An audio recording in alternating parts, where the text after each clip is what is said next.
Hola, buenas tardes. Soy Cecilia Zeta del proyecto de divulgación de la ciencia en la UAM Xochimilco y les doy la más cordial de las bienvenidas y sobre todo a mi invitado del día de hoy, el doctor Mauricio Andión, quien nos acompaña esta vez para platicar de lo que ha sido su campo de investigación, de trabajo, de enseñanza, que es el campo de la multimedia. Y en esta ocasión le pusimos a la charla en la que nos va a compartir alfabetización multimedial y formación de ciudadanía. Muy bien, pues muchas gracias Mauricio por venir.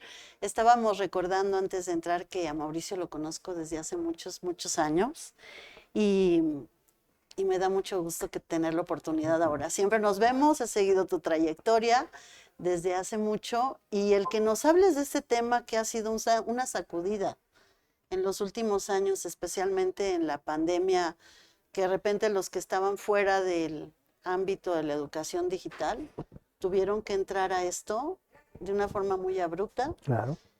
Y alfabetizarse en ese campo. Entonces, pues bienvenido. Gracias. No, pues encantado de estar aquí en tu programa y pues en lo que te pueda yo servir y aquí platicar un poco sobre mi línea de trabajo de hace tiempo, ¿no? Ya tengo, pues por lo menos desde principios de este siglo tratando de impulsar esta idea de la cultura digital en la UAM, ¿no?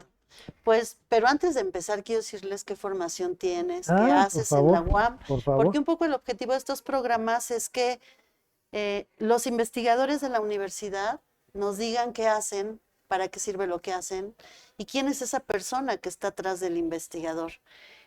Mauricio es egresado de la primera generación de la UAM Xochimilco, de la licenciatura en Sociología. Efectivamente. Y después te voy a preguntar más adelante cómo es que creíste en una universidad que todavía no tenía ni salones, pero bueno, toda esa generación es muy admirable.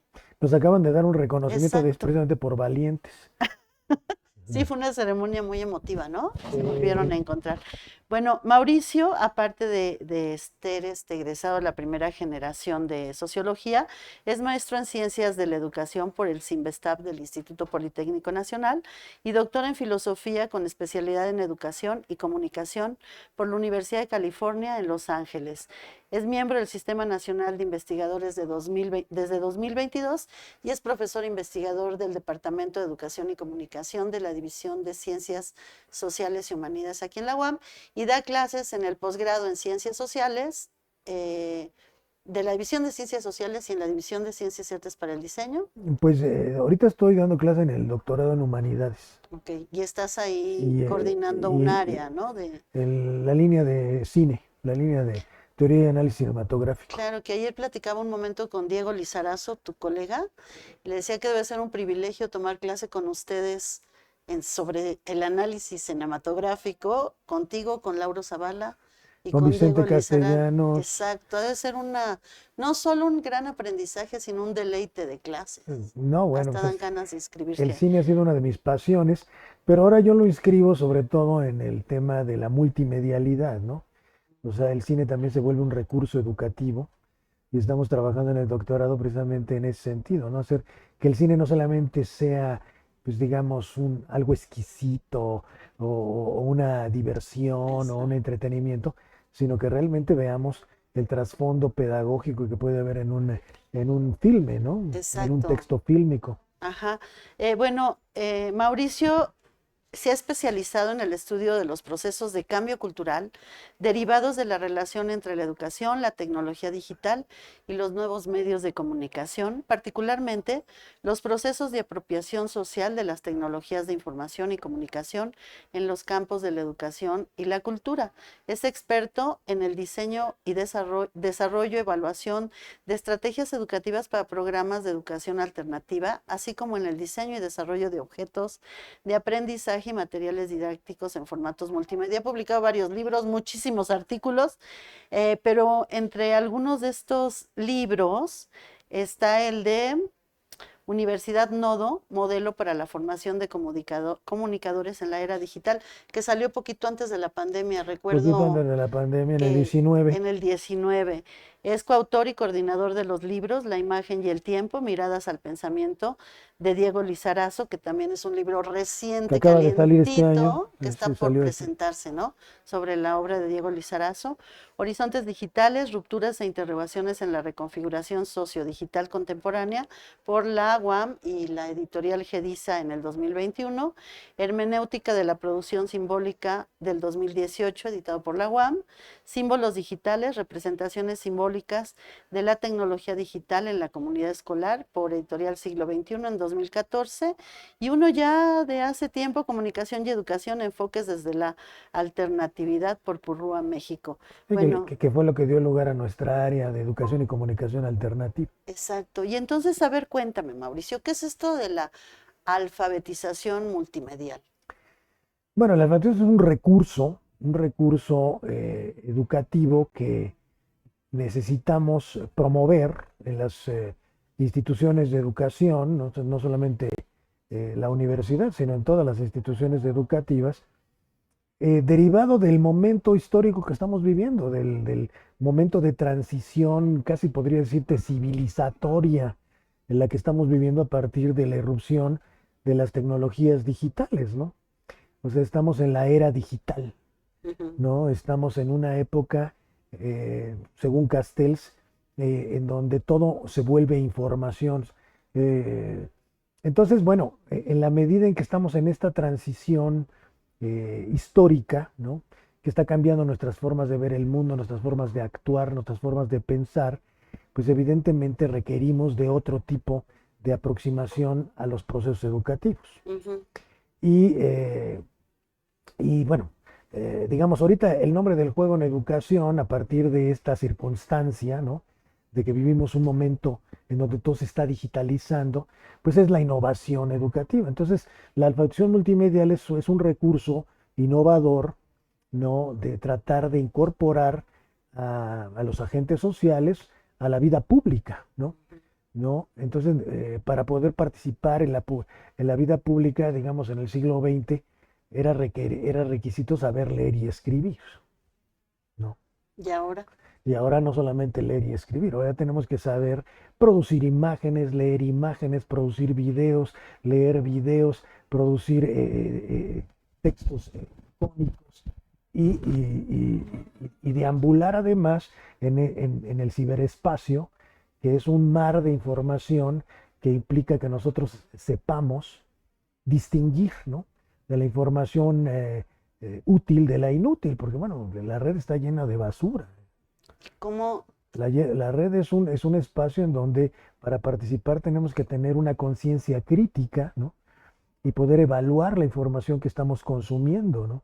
Una de las cosas que la responsabilidad que tienen hoy por hoy en este contexto cibernético los ciudadanos es saber qué información consumir, qué información producir y qué información difundir. Esas son las tres grandes responsabilidades de los ciudadanos en la era digital, ¿no? Oye, me surge una pregunta, a lo mejor es tonta, pero esto que dices antes, lo que se necesitaba era saber leer y escribir. No existía este fenómeno de tener que seleccionar qué ver, qué leer y qué no. Pues en cierta forma, pero antes quizá digamos la característica antes de la era digital y de la era de la información era que lo que escaseaba era la información, ¿no? Digamos, a partir de la modernidad empieza que se inicia con la imprenta de tipos móviles, ¿no? El libro adquiere un estatuto de medio de comunicación dominante y bueno, pues lo que faltaba era información, había libros, ¿verdad? Libros casi casi emblemáticos como la Biblia o algún tratado de derecho, algún tratado de medicina. Las universidades de alguna manera su método de enseñanza era la recitación.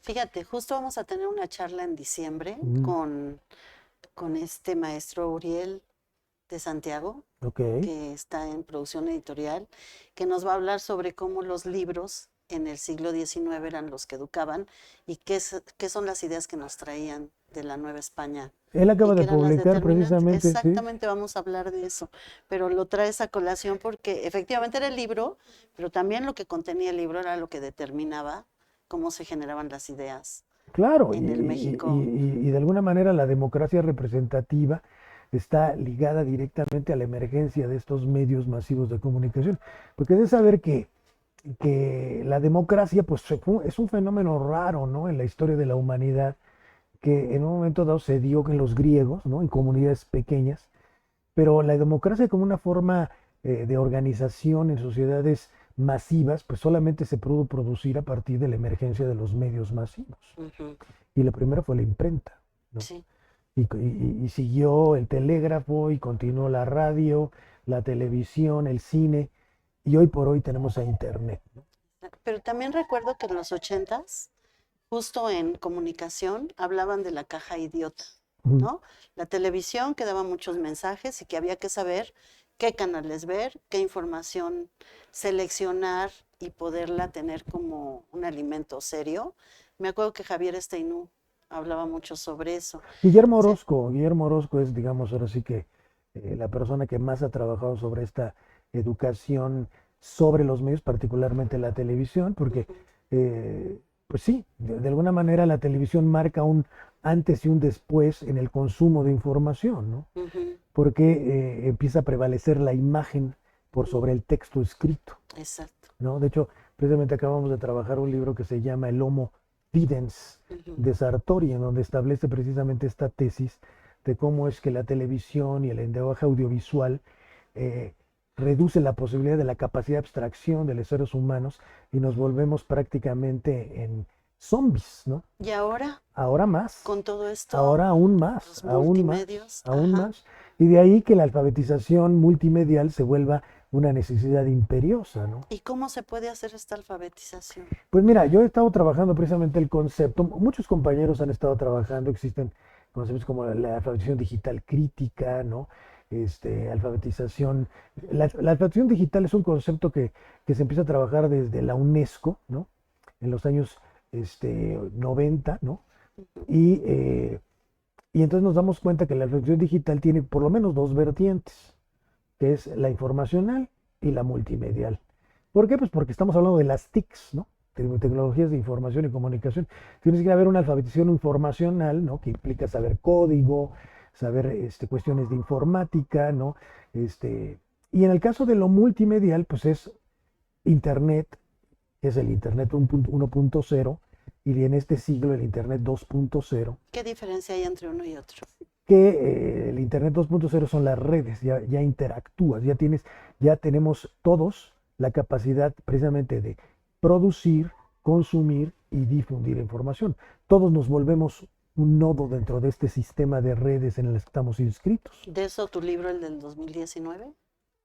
¿Cuál? ¿El de Nodo? Bueno, en el caso de mi libro, ahí estoy más bien hablando sobre cómo formar comunicadores en este contexto hipermediado, ¿no? Y entonces ahí es de donde se desprende precisamente mi propio concepto de alfabetización multimedial, que desde mi punto de vista no se agota únicamente en enseñar habilidades digitales, como normalmente han estado todos los proyectos y los programas de inducción de la tecnología, la educación, se concretan a enseñar a usar software, hardware, ¿no? Fíjate que yo, que soy originaria de la carrera de diseño, Ujú. cuando terminé no existían las computadoras. Y a los pocos meses empezó lo de las computadoras y lo que nos enseñaban era manejar las primeras Mac. Sí, Y venía el conflicto de, bueno, nos van a sustituir las máquinas porque cualquiera que maneje los programas puede hacer diseño. claro. Y surgió esta reflexión, no es aprender las aplicaciones, Bueno, es entender el parte concepto de por supuesto creativo. que es aprender las aplicaciones, porque Sí, hoy por bueno, hoy te contratan por qué aplicaciones te sabes, ajá, ¿no? O sea, sí tienes que aprender habilidades digitales, pero no se agota ahí la exacto. alfabetización, ¿no? Ujú. Se requieren otros ejes ¿Cómo curriculares, cuáles? como por ejemplo el eje lingüístico semiótico. Todo medio tiene un lenguaje propio.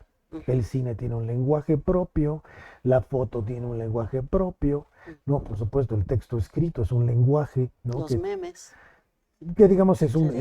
son iconos, Ujú, son imágenes, ¿no? ujú. Entonces hay que saber leer imágenes y producir Y imágenes, construirlas. construir las imágenes. Entonces, conocer los lenguajes de los medios se vuelve fundamental. Ujú. Otro eje es el eje sociocultural. ¿Por qué? Porque los medios no solamente son tecnología, sino que devienen también organizaciones sociales, devienen aparatos, devienen estructuras de poder, ¿no? Y en esa medida tenemos nosotros que saber qué es lo que hay detrás de la pantalla. Detrás de la pantalla hay un conglomerado, ¿no? Ujú. Hay una industria, ¿no? Hay un plutócrata que de alguna Sí, manera un se está ojo que todo lo ve. beneficiando de esta capacidad de poner a circular y contener información, ¿no? Entonces, todas estas implicaciones sociales, culturales, económicas de los medios, también uno tiene que ser consciente, ¿no? O sea, por ejemplo, cuando uno está, por ejemplo, aceptando cookies, Ujú. pues finalmente lo que está uno aceptando es que una corporación esté utilizando su información para ponerla a circular y ganar dinero a través de tus datos, ¿no? Ajá, Ellos te dicen que esta información es para poder adecuar mejor sus servicios a tus necesidades, pero en esa transacción terminas tú siendo su información, promotor. ¿no? ¿No? Ajá, Entonces, ahí, por ejemplo, es todo este problema de cómo saber cuidar tu privacidad, privacidad tu seguridad, que son aspectos fundamentales de en la la red de la alfabetización. alfabetización O digital. sea, no es solo usarlas para un consumo, sino saber qué de eso que estoy accediendo sigo compartiendo. Sí, definitivamente, porque mira, digamos, la apropiación de las tecnologías digitales en una institución educativa pasa por distintas etapas. Primero es el acceso, ¿no? Tener acceso a la tecnología, al software, Ujú. ¿no? Y que haya conectividad, Sí, ¿no? Si no hay eso, pues, y ¿para qué? velocidad de la, Bueno, la capacidad que ¿no? tenga para la transmisión de información, ¿no? O sea, Ajá. que son distintas tecnologías, G4, G5, etcétera, ¿no? Que esa es infraestructura. Eso depende del Ujú. gobierno que dé infraestructura para que la velocidad de la información pues llegue, ¿no? Sí, De manera inmediata, ¿no? Que es otro de los problemas que se derivan precisamente la multimedialidad, ¿no? El acceso inmediato a la información, la cantidad de información que es excesiva y la inmediatez de la información. ¿Qué hacemos? Eso le plantea a la educación terribles problemas, ¿no? Entonces, por lo tanto, también otro de los ejes de la alfabetización, bueno, te decía yo, acceso, uso social, porque la gente usa las tecnologías, Sí, aunque no les enseñes cómo, ¿no? sí. ¿No? O sea, no hay una intencionalidad, la gente se apropia porque son intuitivas, se han hecho precisamente para Se ser han hecho usadas muy por fáciles. cualquiera, ¿no? Sí. Y los jóvenes, pues bueno, parece como si hubieran Nacieron nacido con con eso, ello, ¿no? sí. Ujú. Entonces, pues es ese aspecto fundamental entonces, como te digo, uso social, ¿no? O sea, Ujú.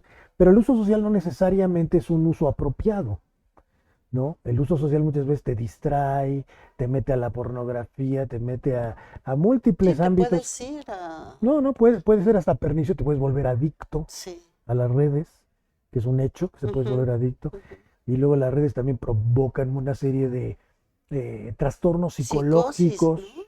sobre todo por el tipo de mecanismos que tienen de like, dislike, ¿no? Que eso le ha provocado a los jóvenes también muchos problemas de ansiedad, ¿no? Porque todo Ujú. el tiempo están siendo juzgados, ¿no? Entonces el uso social no necesariamente tenemos que quedarnos con ello. Para que haya un uso apropiado se tiene que pasar por una etapa de alfabetización multimedial, ¿no? Digital en sus distintos aspectos.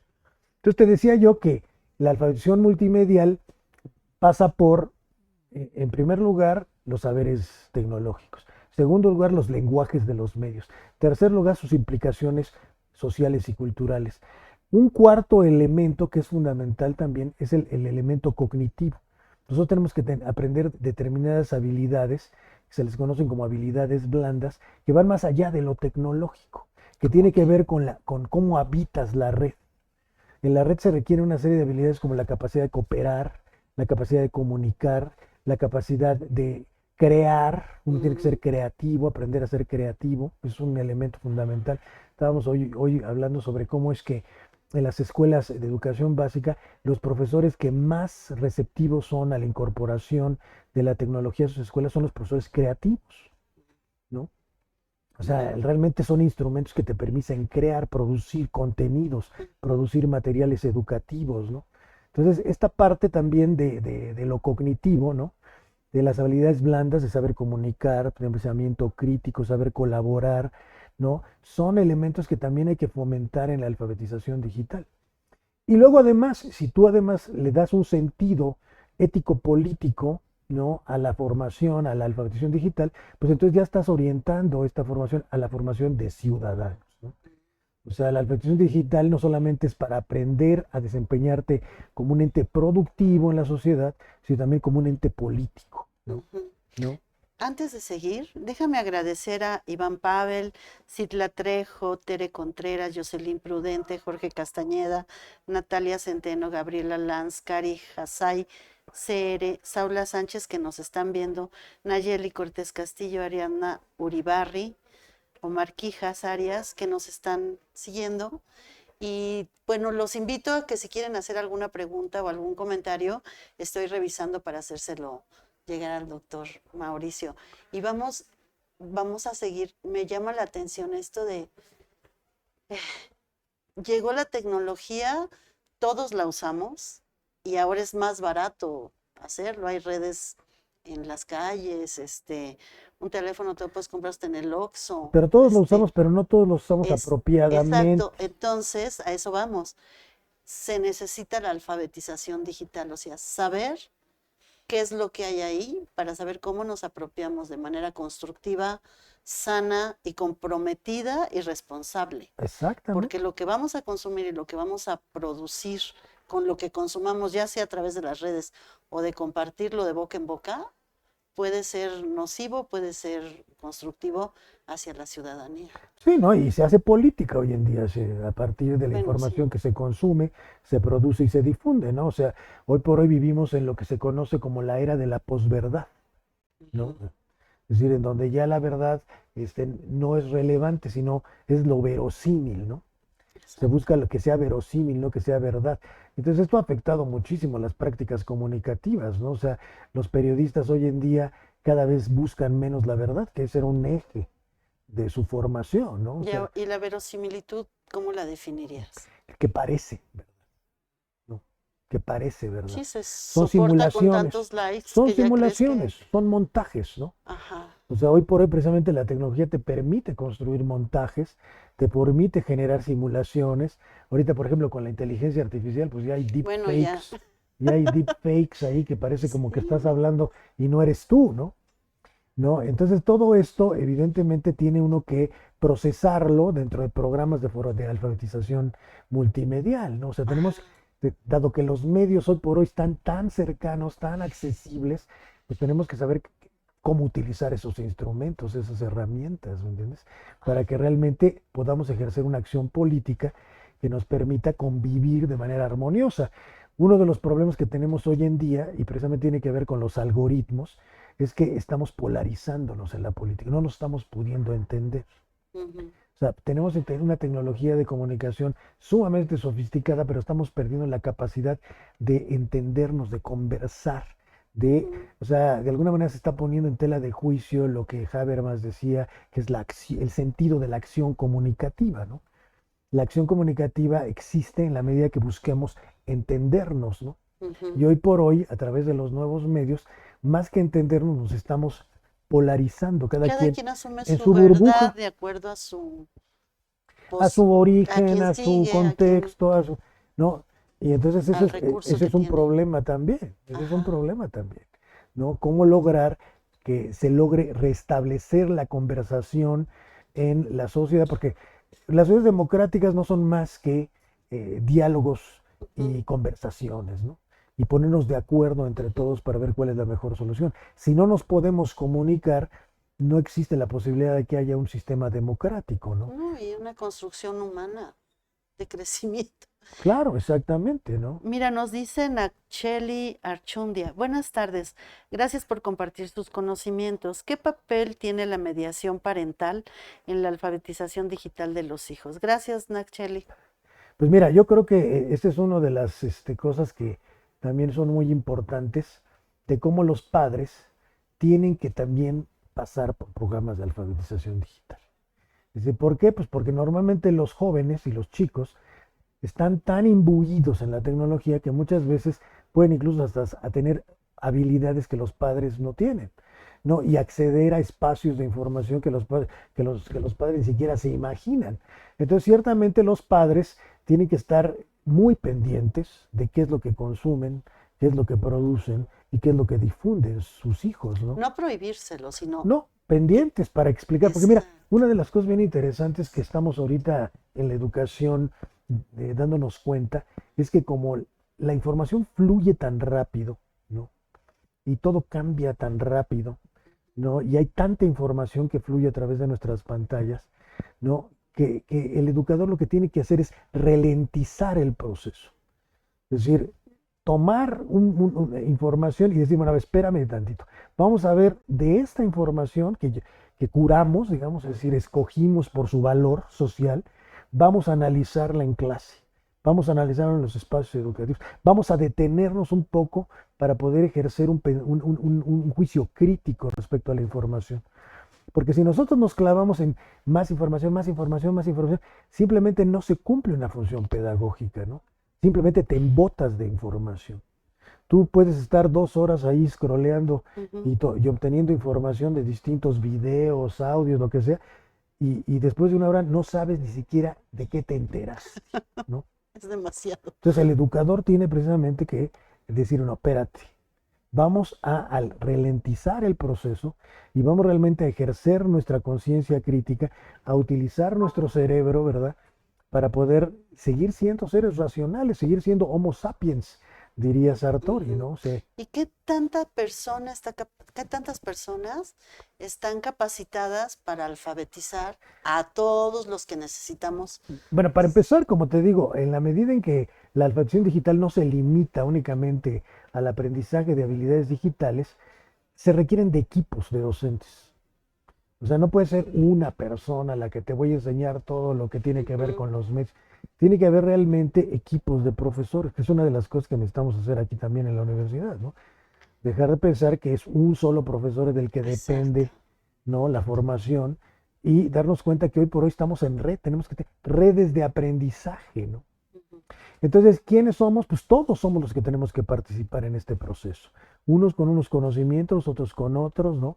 Y el chiste es podernos coordinar, ¿no? A partir, pues, de la información, de los recursos tecnológicos que tenemos. Hoy por hoy realmente podemos tener participación de gente en el otro lado del planeta, ¿no? Cada vez más tenemos eventos nosotros aquí Sí, de gente internacionales, internacionales, ¿no? O sin sea, tener que estar volando al otro lugar, y, ¿no? y entonces nos enriquecemos de los saberes de profesores que vienen de otros planetas, diríamos Ujú, así, ¿no? exacto. Entonces, ¿quiénes participan en la formación? Todos los que se puedan integrar a un programa de alfabetización digital y todos los que estén interesados realmente de desarrollar estas habilidades que te digo para poder utilizar los medios de manera apropiada, ¿no? Pero, por ejemplo, sería como una obligación de todo docente. Todo docente. O sea, aquel que se alquila para ser docente debería de estar en una formación como alfabetizarse Y otra porque cosa, tiene y que otra estar. cosa que también es muy interesante que está pasando ahora con la educación es que la formación nunca termina, ¿no? Por eso es que el futuro de la educación superior es la educación continua. Ujú, Cambian tan rápido las tecnologías sí, y afectan tanto la vida social que todo el tiempo tenemos que estar actualizándonos, ujú, actualizándonos y actualizándonos, ¿no? Y esa es una de las cosas que cuesta trabajo hacer en la educación, ¿no? O sea, ujú, siempre estamos atrás, ¿no? Tratando de alcanzar, ¿no? ujú. Desde mi punto de vista, por eso es que el eje de lo cognitivo es fundamental, porque hay habilidades blandas que independientemente que cambien las tecnologías, son habilidades que vamos a necesitar en las redes, ¿no? Ujú. La capacidad de cooperar, la capacidad de pensar críticamente, la capacidad de comunicarnos, ¿no? La capacidad de crear, ¿no? Son capacidades que van más allá de los cambios tecnológicos, ¿no? Claro. Seguimos agradeciendo a quien anda por aquí. Anda por aquí Ivonne Paniagua, Guadalupe Saldaña, Iván González, Rosa Iris Balbuena, Irma Montserrat, Estefi Camarillo, mandando saludos. Saludos para todos. Eh, y entonces, fíjate, hay algunas personas que en plena pandemia, profesores universitarios, no necesariamente de aquí, que me decían, no, a mí no me mandes ningún tipo de correo electrónico porque yo odio las redes, odio el celular y considero que mis alumnos están perdiendo tiempo con sus teléfonos. Y yo me atreví a decirle, bueno, pero tú eres maestra universitaria, forzosamente tienes que estar enterada de cómo está lo que es el recurso de los jóvenes. Si no, no vas a entender por qué hay esta distracción. Pero me llamaba la atención el rechazo a las nuevas tecnologías. Pues es que Pero, ¿por qué? pues porque la gente rechaza lo nuevo, la gente no quiere aprender lo que ya aprendió antes, quiere seguir haciendo lo que hacía antes. Lo que pasa es que, bueno, a los profesores les está pasando lo mismo que a la tecnología, se pueden volver obsoletos. Profesores que no quieren entrar a esto, pues evidentemente al ratito, pues los alumnos no los van a considerar. De hecho, nosotros tuvimos un profesor que era prácticamente ludita, ¿no? O sea, él no usaba teléfono celular, Ujú. le mandaban correos y los revisaba cada semana. Pues, ¿qué fue lo que provocó que los alumnos dejaron de interesarse por lo que tenía que decir? O sea, sentían que estaba completamente fuera de la época, ¿no?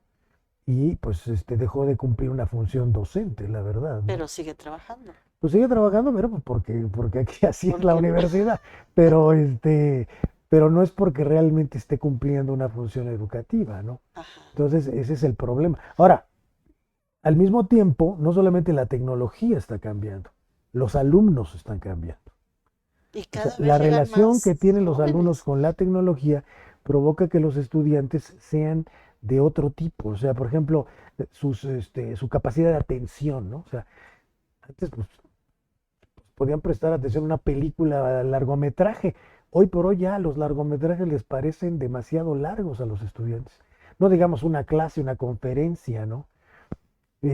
Por supuesto, se la pasan viendo el celular, ¿no? Entonces, no puedes decirles, no, no traigan el celular al salón de clase. Sí, casi, casi es un aditamento que traen, ahora sí Sí, ya es que es parte. parte de su cuerpo, ¿no? Ujú, ¿No?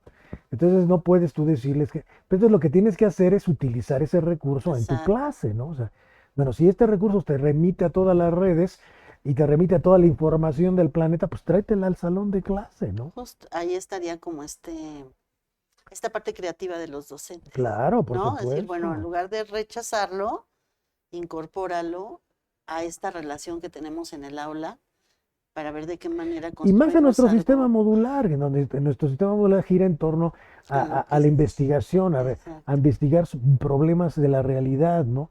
Entonces, si la investigación es el eje de nuestro modelo educativo, pues no hay mejor recurso que las redes, ¿no? Ujú, O sea, digamos, Google viene siendo la biblioteca más grande del planeta, ¿no? ujú. Lo ¿No? buscas en 3 segundos. Y además, bueno, existen repositorios y buscadores de toda índole, ¿no? Que también tenemos que estar pendientes de cuáles son los que Ujú, sirven y cuáles son los que no, ¿verdad? ajá. ¿Y cómo podemos saber eso?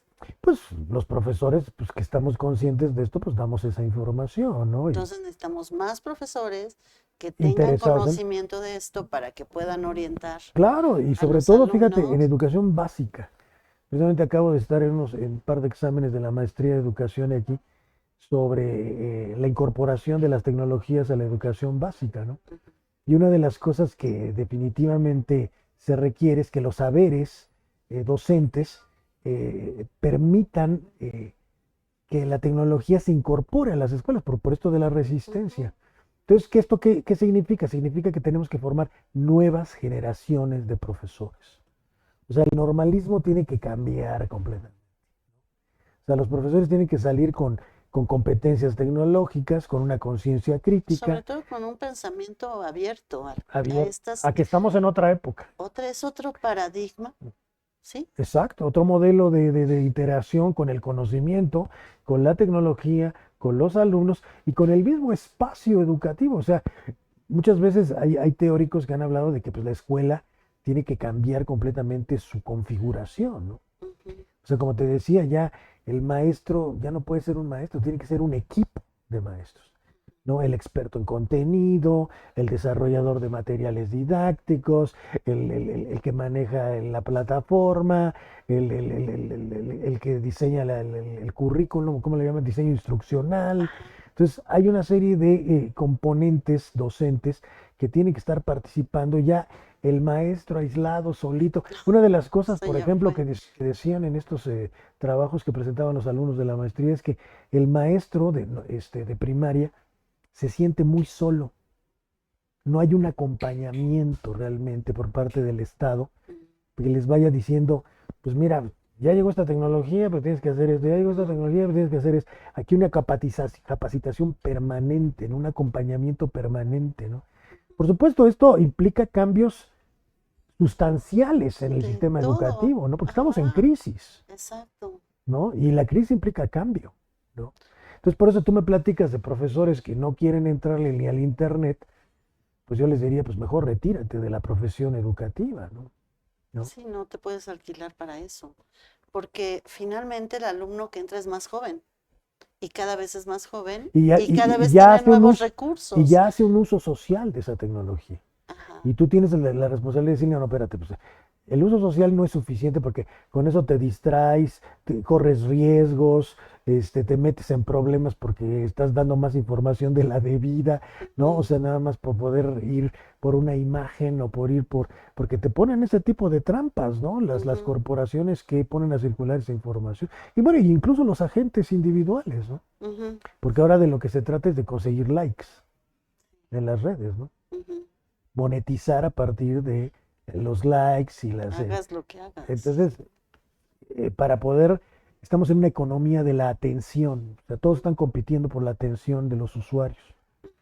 Dice Netflix que su enemigo, su competidor número uno es el sueño y lo están ganando, ¿no? Wow. ¿No? O sea, quieren que la gente esté pegado en las pantallas, ¿no? Entonces, incluso hasta para eso hay que tener conciencia, ¿no? ¿No? O sea, ¿quieres estar como zombie pegado en las pantallas o quieres realmente vivir una vida humana, ¿no? En donde puedas amar, en donde puedas disfrutar de la vida, ¿no? Compartir y encontrarte con Compartir, personas que piensan diferente o igual o similar. socializar cara a cara, que es, Entonces se está poniendo en riesgo la ciudadanía. sí, bueno, está cambiando el concepto de ciudadanía. Ujú. Está cambiando, se está transformando. Hoy por hoy la ciudadanía se puede concebir como que estamos deviniendo en nodos dentro del Ujú. sistema de las redes Sí. cibernéticas, ¿no? Ya no somos seres humanos, somos, ¿cómo se le llama este concepto que dice Máximo de Felice? Infoviduos, ya no somos individuos, sino Ah, somos individuos hechos de información, infovideos. infoviduos, ¿no? Ujú. Entonces realmente se está transformando el concepto de ciudadano. Otra de las cosas es que en la medida en que la red y sobre todo el Internet está evolucionando hacia el Internet de las cosas, el Internet 3.0, ¿no? Ujú. En donde ya los sensores hacen que todas las cosas puedan emitir información y captar información. A ver, ¿cómo? Explícamelo. Sí, tú le puedes poner un sensor a un árbol, ¿no? Dentro de un bosque y va a emitir información Sí, sobre lo que le está sobre pasando a ese al árbol. Por árbol, ejemplo, es si lo cierto. están cortando o no. Eso sería el Internet El tres Internet de las puntos. cosas, quiere decir que ya las cosas envían información a la red y por lo tanto en el espacio cibernético ya no solamente participan seres humanos, sino seres no humanos, ¿no? Ya había yo ¿No? visto algunas exposiciones hace como 20 años de Ariel Guzik, un artista que le ponía sensores a los caracoles, Ok, ¿no? Para, esto lo vi en museos de arte contemporáneo, en el Carrillo Gil, le ponía sensores y estos sensores generaban un movimiento hacia una cosa que se movía y se hacía como un dibujito, ajá. producto del sonido emitido por la vibración de los caracoles. Ah, que- Padrísimo, Ese es arte contemporáneo, ¿no? Arte exacto. digital, ¿no? Ajá. ¿Me entiendes? Sí, efectivamente. Entonces el Internet de las cosas va a cambiar también todo Todo. nuevamente, ¿no? Así como el Internet cambió la interacción entre los seres humanos, las redes, ¿no? Es el Internet Ujú. 2.0. Ahora el Internet de las cosas va a hacer que el espacio social, el espacio político, ya no solamente participen seres humanos, sino incluso robots, como están participando hoy en día, Ujú. los bots famosos, ¿no?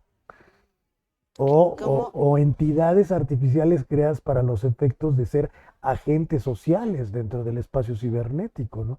Entonces, por ejemplo, una de las cosas que dice Massimo Di Felici es que el ciudadano tradicional eh, surge de la idea del contrato social, ¿no? Que es un concepto de la modernidad, ¿no?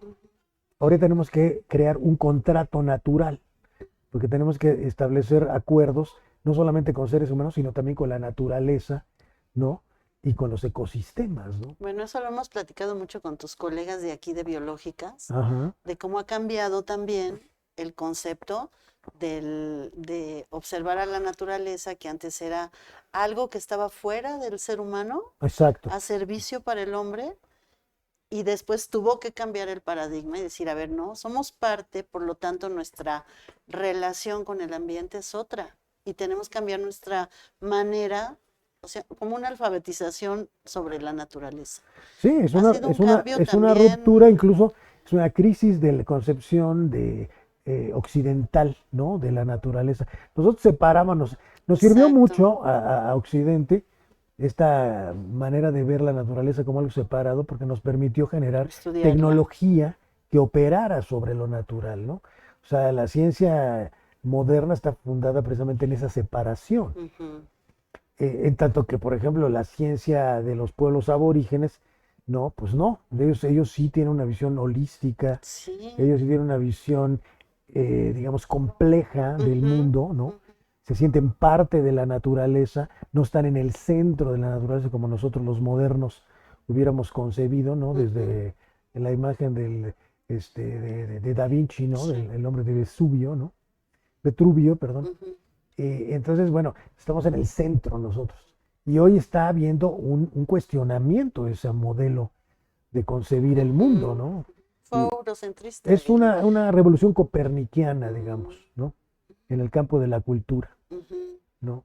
No, y ahora con toda esta valorización que se le ha dado a los pueblos originarios, nos están enseñando toda esta parte Cómo de relacionarnos con cómo la naturaleza de otra relacionarnos. manera, ¿verdad? Yo recuerdo hace un tiempo fui a Milpalta a unas reuniones con los comuneros y con la gente de la comunidad. Íbamos varios profesores de aquí y les querían enseñar la sustentabilidad.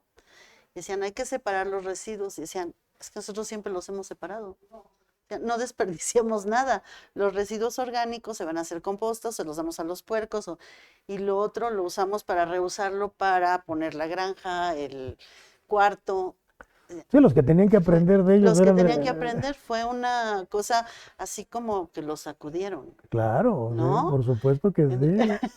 Es muy interesante cuando ya trabajas directo en comunidad, cómo te muestran otro moesero, por ejemplo, esta cosa de la cooperación con las mayordomías. Ellos dan continuidad a proyectos, no importa si terminaron su gestión. Y en este otro mundo occidental de nosotros es, termino, borran y empiezo nuevamente. Y hay un desperdicio de recursos, de saberes, de tiempo. Totalmente de acuerdo. Y esta nueva manera, lo que dices, esto del Internet 3.0 va a implicar lo que en su origen la UAM propuso, trabajen en equipo. La cooperación es otra de las habilidades blandas que se requiere aprender para relacionarte en este mundo de interconectado y en permanente flujo, ¿no? Oye, pero entonces, una de las cosas que ha hecho que se individualice esto que dices, el investigador solito en su disciplina, tiene que ver también con estos bonos de productividad que te evalúa la parte individual Bueno, y no la lo que colectiva. pasa es que yo tengo la impresión de que la ciencia cada vez menos es individual. O sea, esta idea de que alguien está Solito. inventando el agua tibia solito, ¿no? Ujú, Siropera loca, pues ya no existe. O sea, hoy por hoy son redes de conocimiento, ¿no? O ujú, sea, para realmente producir conocimiento significativo tienes que estar inscrito dentro de una red donde todos estamos aprendiendo de todos, donde todos estamos ujú, emitiendo información, ¿no? Y conocimiento. Y en esa medida, por ejemplo, hoy las patentes, ¿no? Generalmente son corporaciones las que las sí, hacen, no individuos. ¿Entiendes? ujú, Entonces, realmente el científico, pues está más bien inscrito en redes de interacción social. Hay un autor que es fundamental para entender cómo se produce la ciencia desde esta perspectiva en red, ¿no? Que es Bruno Latour, ¿no? Que tiene la teoría del actor red, ¿no? Y se deriva precisamente de un estudio empírico de los laboratorios, de cómo se produce ciencia, ¿no? Y se empiezan a dar cuenta cómo es que en realidad la ciencia pues no es la actividad de un individuo que se le quema el cerebro para lograr, sino que es pues casi un sistema caótico, ¿no? O sea, porque es un poco la teoría del caos lo que está ahí ujú. aplicando, ¿no? Y que en un momento dado se organiza, ¿no? Se autoorganiza y se autorregula, porque así funciona la información, ¿no?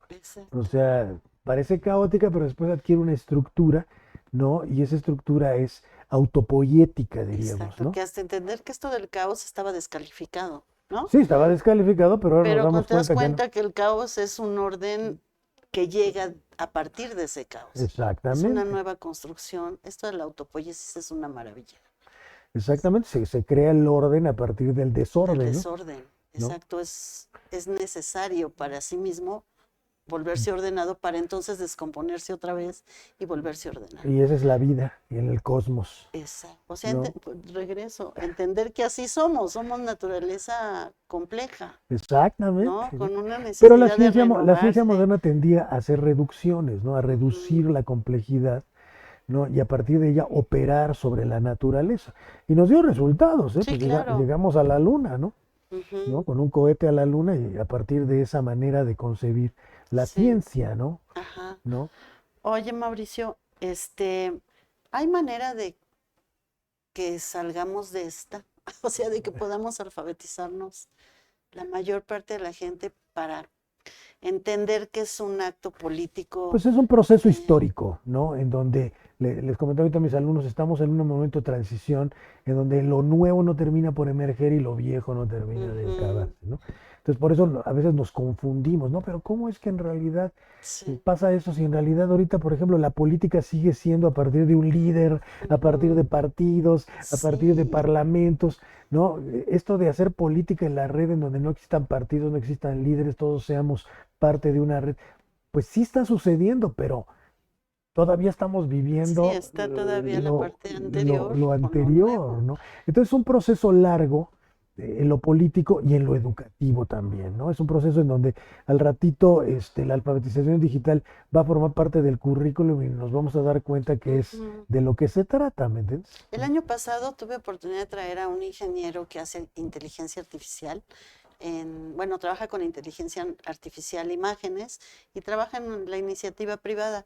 Cuando vino a presentar lo que presentó, fue así como Sorprendente. un golpe Ah, a la conciencia de los alumnos de gráfico. Principalmente son los que asistieron, y a 2 o 3 profesores que decían, no, pero eso no nos va a sustituir, como un poco enojados, ¿no? Y él decía, lo que estamos hablando ahorita ya el paquete ya lo superó. Lo que ahorita les mostré, que lo armé ayer, ahorita ya está superado, porque es una cosa que se potencia, lo usas y se dispara, y de eso salen 1000 vectores, y de cada uno otros más. Entonces, no estoy proponiendo que esto es lo mejor, es lo que es. es lo que es lo que hay, y es importante conocerlo y abordarlo. Y ahora ya todo el mundo tiene sus aplicaciones de inteligencia artificial en el teléfono, está Pero, pero explorándolo. existe una preocupación de que sí, efectivamente, llega el punto de la singularidad, en donde las máquinas terminen por tomar las decisiones que nosotros tomamos, ¿no? O sea, y sean autónomos y Ujú. puedan generar sus propias soluciones. Y entonces ahí, pues algunos intelectuales, incluyendo hasta, ¿cómo se llama? Magnates, ¿no? Plutócratas, tienen miedo de que sí, efectivamente, las máquinas nos sustituyan y entonces están promoviendo la agenda de Mm, regular la inteligencia artificial. Esta es una acción política, ujú. ¿no? ¿Cómo lograr que los estados nacionales o las uniones como la Unión Europea, los Estados Unidos, realmente logren regular esto, ¿no? Sobre todo cuando la fuerza económica te está empujando hacia el uso de la tecnología. Entonces, las fuerzas políticas tratan de contener el desarrollo de Mm, esta tecnología, que la ujú. sienten muy disruptiva. Sí. Pero las fuerzas económicas te están llevando a incluso usar la tecnología de la inteligencia artificial, incluso sin saber cuáles son sus consecuencias reales, Ujú. porque llega un momento en que si se pierde el control, Sí. entonces ciertamente vamos a estar sometidos a una tiranía de los algoritmos, ¿no? Que se supone que ese Sí, es, ya nos espantaba lo de Odisea 2001, ¿no? Y bueno, que te hablara una máquina. bueno, y que tomara decisiones Sí. propias, porque precisamente en 2011 Hall Ujú. toma la decisión de eliminar a uno de los humanos porque la Ajá. misión es lo más importante, ¿no? Exacto. O sea, la instrucción es cumplir con la misión. Y si le estorba un ser humano, lo va a eliminar, ¿no? Ujú. Entonces, bueno, pues sí, efectivamente estamos en un momento en donde estamos pensando cómo hacer para adaptarnos a esta tecnología que puede incluso rebasar nuestra capacidad para realizar cosas, ¿no? ¿No? En conclusión, tenemos que entrarle, averiguar, capacitarnos, fomentar que haya personas como tú que platiquen de esto, y otros muchos más que Y debe de haber, equipos de y equipos docentes. de docentes que reflexionen y que se armen para capacitar a otros. Sí, yo, Sí. yo propuse aquí en la UAM que hiciéramos un centro de alfabetización digital, Ujú, ahí en lo que era mi laboratorio, ujú. pero pues no me hicieron caso tú, o sea, no les interesó. Y yo creo que es algo muy fundamental que tengamos un lugar en donde todos podamos acudir a Ah, capacitarnos, a reflexionar sobre lo que implica esta tecnología, a desarrollar habilidades blandas, en fin, o sea, cosas que desde mi punto de vista son fundamentales para existir y coexistir en esta época. pues qué bonito y qué interesante y qué reto Es un reto. tenemos todos. Mauricio, antes de que terminemos, cuéntame, ¿tú estabas en la prepa alguna vez? Sí, claro. Tenías muchas hormonas y seguramente eras muy coqueto, porque siempre has sido muy amable y muy cariñoso y te quiere la gente, pero pues de jóvenes hasta somos más atractivos. Pero bueno, en ese tiempo me imagino que tenías novias o jugabas algún deporte o algo, y de repente te dijeron, tienes que entrar al área de concentración o al área donde te vas a ir a una carrera. ¿Ya sabías que querías ser sociólogo? No, fíjate, yo, curiosamente mi área fue la de físico-matemáticas, Fíjate. porque no es que quisiera ser ingeniero, pues yo estoy en el colegio alemán, ¿no? Y, Ujú. y entonces ahí muchos salen para ingenieros, ¿no? Yo quería ser economista, ¿no? Y a lo mejor si hubiera estudiado economía me hubiera vuelto de estos tecnócratas Muchos compañeros míos Seguramente. terminaron siendo los Ajá. tecnócratas más famosos de nuestro régimen. Carstens, por ejemplo, estudió en la prepa con nosotros. Mm, Entonces, pero no, finalmente mi papá tuvo a mal presentarme un economista de estos financieros ujú. Y te y yo vacunó. que era pura lista de números y dije, bueno, sí me gustan los números, pero me gustan Mm, más las historias, ¿no? mm. Mi hermano dice que yo renuncié a las cuentas por los cuentos, ¿no? Ah, tu Y, hermano también profesor de aquí de... sí.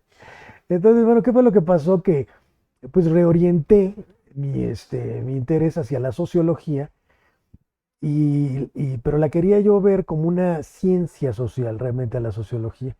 Lo que pasa es que cuando yo estudié aquí sociología en la UAM y en la UNAM también, pues lo que se enseñaba era economía política, Ujú, ¿no? O sea, marxismo, ¿no? ujú, Y entonces tuvimos nosotros que por nuestro lado, ¿no?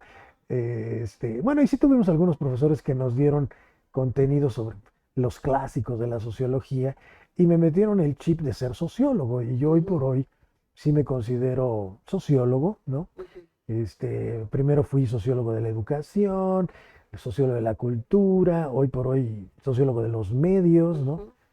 ¿No? Y bueno, ¿por qué entré a la UAM? Eso te iba a preguntar, ¿Por qué porque entré a eres la UAM? Porque primera cuando generación. fui a la UNAM, pues, era mi primera opción, en aquel entonces no existía la UAM, ¿no? ¿No? Estaban haciendo, ¿verdad? Yo fui primera generación, entonces mi primera opción era la UNAM. Pero venía yo de una escuela pues muy exclusiva, donde teníamos 25 alumnos y allá eran salones de 100 y yo me voy a perder aquí entre Sí. las masas, no, ¿no? Ajá. Y entonces cuando surge la publicidad de la UAM, de una universidad nueva y esto, dije, pues voy a probar, ¿Y ¿no? vivías por el rumbo?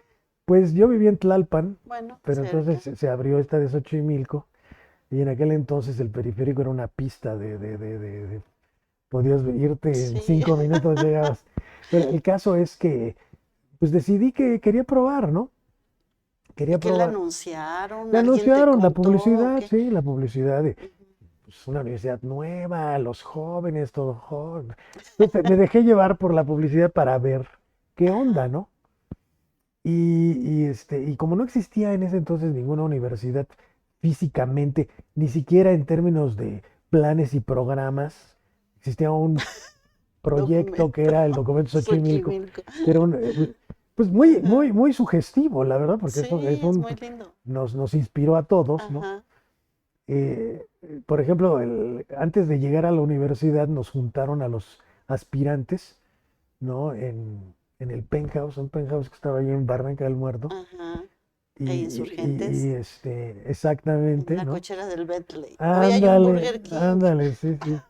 Y entonces ahí nos pusieron ahí, ya sabes, en corrillos, como muy Ujú. típico del agua. ¿Cómo se imagina una universidad nueva? Entonces empezamos a imaginar ahí las universidades, ¿no? Nos estaban dorando la píldora, ¿verdad? Porque no Sí. tenían nada, Convénzanse, no se vayan a dar de baja porque si no, no vamos a tener alumnos. ¿no? Y Ajá. entonces, pues esa idea de crear una universidad nueva me fascinó, ¿no? Mm, Y, y este, y cuando entramos y de repente no había nada, decía yo, bueno, ¿y cómo le vamos a hacer, no? Pues había una comunidad, la universidad sí. era una comunidad. Y entonces entre todos, maestros, alumnos, trabajadores, empezamos pues desde cero, ¿no? O sea, el módulo, el plan de estudios, el currículum. Entonces, de alguna forma, marcó mi vida porque, pues yo siempre quise, entender el fenómeno de crear universidades. De hecho, mi doctorado, pues tiene que ver con estudiar, universidades, nomás que en ese Ujú, entonces me dediqué a estudiar universidades gringas. Y pero sí, las universidades fueron un objeto de estudio durante mucho tiempo para mí, ¿no? Bueno, pues creamos la revista Reencuentro, ujú. que es la revista sobre problemas universitarios. Entonces, pues, ¿qué fue lo que hizo la UAM por mí? Pues marcar mi vida profesional, ¿no? Darme un derrotero hacia la educación, ¿no? Y la educación superior, ¿no? Ujú. Particularmente, ¿no? Entonces, pues, y bueno, además, en aquella época, tú sabes, la educación superior era elitista. En los años 70, solo el 3% de la población joven tenía acceso a la educación superior. Fíjate. Ahorita estamos en 38, creo. Pero en aquel entonces éramos puros, jóvenes privilegiados, ¿no? ¿No? Ujú. Que, Y luego tú del alemán. sí, sí, ¿no? Y los compañeros eran pues del moderno americano, de puras escuelas privadas, Del ¿no? Del Madrid. Sagrado Ujú. Corazón, del Madrid, puros niños bien que se podían dar el lujo de estudiar en una universidad que a lo Que a mejor lo iba a mejor, suceder, ¿no? ¿No? quién sabe de qué Pero iban a salir. ahorita digamos que fue la celebración de los 50 años que Ajá, nos invitaron a las primeras generaciones, pues nos dieron esta medalla de valentía, ¿no? Por habernos sí, claro, arriesgado, ¿no? claro. Habernos arriesgado a crear una universidad nueva. Y hoy, pues 50 años después, esa comunidad que nosotros vivimos y con la que construimos esta universidad, Ujú, pues yo siento que se ha desdibujado, ¿no? Y lo que le ha ganado a la universidad es la organización, ¿no? mm, Porque las universidades son comunidad, organización, institución, son tres cosas a la vez. ujú. Pero en este caso yo siento que la comunidad se está perdiendo, ¿no? Y cada vez nos estamos volviendo una organización más burocrática. A lo mejor eso hace que se consolide, ¿no? Como institución, pero ciertamente la interacción social no tiene nada que ver con la que yo Exacto, experimenté en los primeros años, en donde pues éramos una familia, ¿no? sí. Ay, muchas gracias por contarnos esto, porque es muy lindo. Yo te agradezco siempre que has sido tan buena persona conmigo. Pero además cuando yo entré a estudiar en el 83, se iba a cumplir los primeros 10 años de la UAM. Y me acuerdo que recurrí a ti porque yo no entendía en el TIT esto del contexto y conocimiento y sociedad. Y me acuerdo que me acerqué a ti para preguntarte cómo le hacía y me lo explicaste a partir del surgimiento del rock. Ah, mira qué ¿No? Y curioso. me hablaste del rock de los 50, 60, luego el rock progresivo, y luego qué pasaba con estos grupos jazz y que habían estudiado en el conservatorio, que no era solo ruido, para entender a los Beatles antes. Bueno, fue así como una revelación que me enseñaste cómo era este marco histórico Claro. y me sirvió para poder dar una, hacer mi tarea para mi querida maestra Deyanira González, que era mi Eh, maestra del TIT. Entonces fue así como, ¿cómo puedes usar cualquier cosa para poder explicar algo que es muy complejo dentro del sistema, dentro de la investigación científica? bueno, pues ese es el Y fue principio muy del lindo. objeto de transformación. Exacto. Y Sí. te lo agradezco muchísimo. Quiero dejar testimonio aquí. Pues muchas gracias, Mauricio, por tu amistad. Gracias por estar aquí contándonos esto que es tan relevante. Y bueno, no nos queda más que alfabetizarnos en estos multimedios. No le demos la vuelta, al contrario. Y si somos papás, van a ser papás, mamás o lo que sea, ya no es nada más saber las etapas de evolución del niño, sino saber qué pasa con los ¿Qué medios, consume, porque qué tenemos que ver produce qué y qué consume. difunde? Exacto. ¿Qué Somos produce? responsables de todo eso y también de lo que estemos generando en los medios. Y bueno, pues me despido. No mencioné que también estuvo Ileana Nayeli, MK Muñoz, Adán Parra, Ángel Vences, Aide Sandoval, Irma Montserrat, Vázquez Salazar. Ya había dado las gracias a los que estaban al inicio. Pues les agradezco muchísimo. Gracias, Mauricio, que sigas trabajando en esto, es fundamental. Y le agradezco a todo el equipo de la sección de producción videográfica y sonorización, a la librería de la UAM también, a Rocío Silva y a todo su equipo de trabajadores y a la doctora Marta Isabel Flores, coordinadora de Extensión Universitaria y Difusión Cultural, y a nuestras autoridades, la doctora Angélica Buendía, secretaria de la unidad, y por supuesto al doctor Javier Soria López, rector de la unidad Xochimilco, por promover este tipo de trabajo de divulgación en la UAM Xochimilco. Buenas tardes y nos vemos el próximo jueves.